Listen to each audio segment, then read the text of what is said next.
eu me chamo Davi, sou professor de História. Essa aula vai ser sobre a Reforma Protestante. A Reforma Protestante vai acontecer no século XVI, em um contexto de grandes transformações políticas, econômicas e sociais na Europa. O conhecimento não se baseava mais na fé ou nas tradições cristãs, mas sim na ciência. Com isso, a Igreja Católica não dominava mais a mente e o coração do homem. A partir de então, o homem é a medida de todas as coisas. Surgiram as universidades, dentro das igrejas, que cobraram respostas cientificamente comprovadas ou discussões com argumentos lógicos e não mais com base na crença das pessoas. Monopólio da leitura da Bíblia, que era só escrita em latim.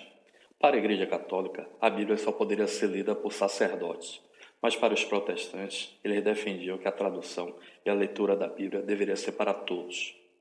O Papa não era mais a pessoa que iria liderar a Igreja de Cristo, e que ele era um humano, como qualquer outro homem, sujeito a paixões e a tentações. Choque entre a burguesia e a Igreja Católica. A Igreja condenava empréstimos feitos com juros e defendia o justo preço, que é a comercialização e a produção sem direito a lucros.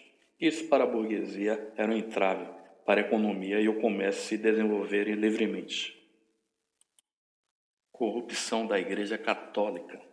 Assim como a falta de moralidade, o abuso do poder, a avareza, a corrupção e todo tipo de desvio comum da Igreja Católica na Europa, que não estavam condizentes com as orientações da Sagrada Escritura. Surgiram vários movimentos de contestação, que irão dar origem a outras religiões. Surgindo a partir daí outras religiões cristãs, como o luteranismo, calvinismo e anglicanismo. Choque entre os reis e a Igreja Católica. Os reis, para aumentar o seu poder, passaram a questionar o direito divino do Papa e de se intrometer nas questões políticas nacionais, e via a Igreja um grande obstáculo para conquistar seus objetivos.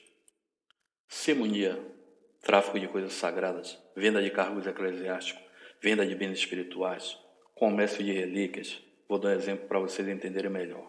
Uma pessoa rica que tinha poder econômico, político, mas não tinha poder religioso. Ela vai oferecer à Igreja Católica uma grande quantidade de dinheiro, em troca dela se tornar bispo ou cardeal, ou seja, a Igreja estava vendendo cargos. Vou dar outros exemplos. Venda do dedo do apóstolo Pedro, pedaço de madeira da cruz do Calvário, fio de cabelo de Maria Madalena. Tudo isso era vendido pela Igreja Católica. Indulgência consistia na remissão completa dos pecados cometidos por um indivíduo, por meio de pagamento, ou seja, perdão para mortos ou vivos. Vou dar um exemplo para vocês entenderem melhor. A indulgência era uma carta que a Igreja Católica vendia à pessoa para pagar pelos seus pecados, passados, presentes e até mesmo o que você poderia vir a cometer em um futuro bem próximo. Você também poderia pagar para seus familiares o perdão. Exemplo, você tinha um irmão que tinha participado de várias batalhas e, consequentemente, tinha matado muitos inimigos, e você não tinha certeza se ele estava no céu. Assim, só era procurar a igreja e pagar uma certa quantia. E pronto, a alma do seu irmão saía do purgatório e subia para o paraíso. Muito fácil, não?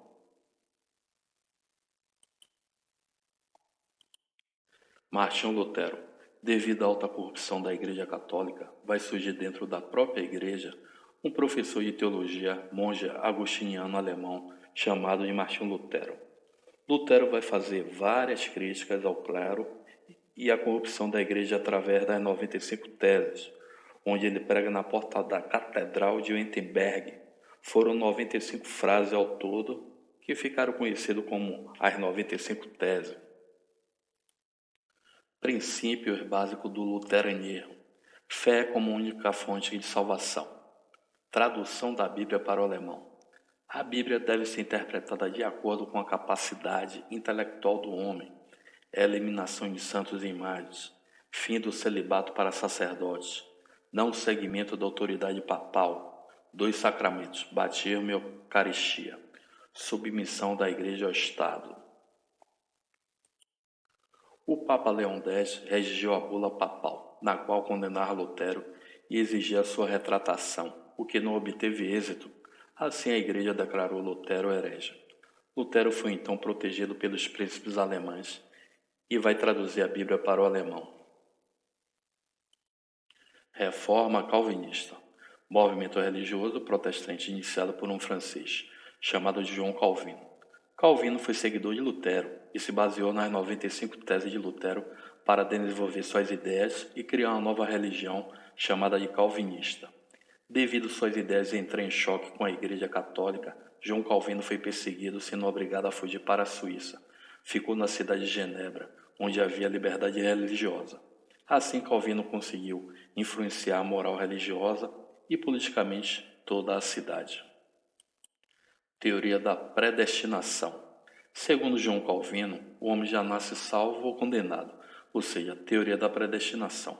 Para os fiéis de Calvino, saber se estava salvo ou condenado, eles tinham que se basear nos sinais.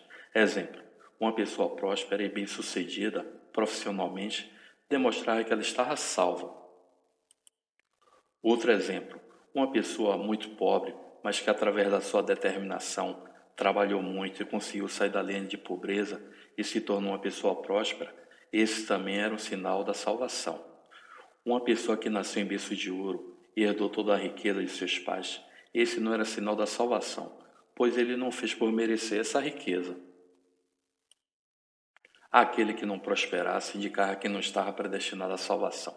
Assim, os calvinistas passaram a supervalorizar o trabalho, a defender a riqueza pessoal e o lucro, ao contrário da Igreja Católica, que via isso como fonte de pecado.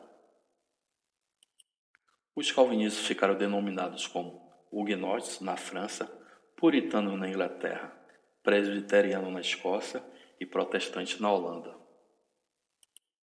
Reforma anglicana. Enquanto em outras regiões da Europa a reforma protestante foi criada por padres e pessoas extremamente religiosas, na Inglaterra foi diferente. Ela foi criada pelo próprio rei Henrique VIII. Henrique VIII pede ao Papa o divórcio de Catarina de Aragão, que era espanhola. Todavia, o divórcio não poderia ser autorizado pela Igreja, pois para os católicos a separação do casamento era um pecado gravíssimo. Existiu também outra versão, é que para o Papa o divórcio seria virar as costas para a Espanha, que era católica fervorosa e tinha muitos fiéis ao catolicismo. Assim, Henrique VIII vai romper com a Igreja e se casar com Ana Bolena, e junto com o parlamento ele vai criar o ato de supremacia, que declarava Henrique VIII o novo chefe da nova igreja na Inglaterra, que ficou sendo chamada de Igreja Anglicana.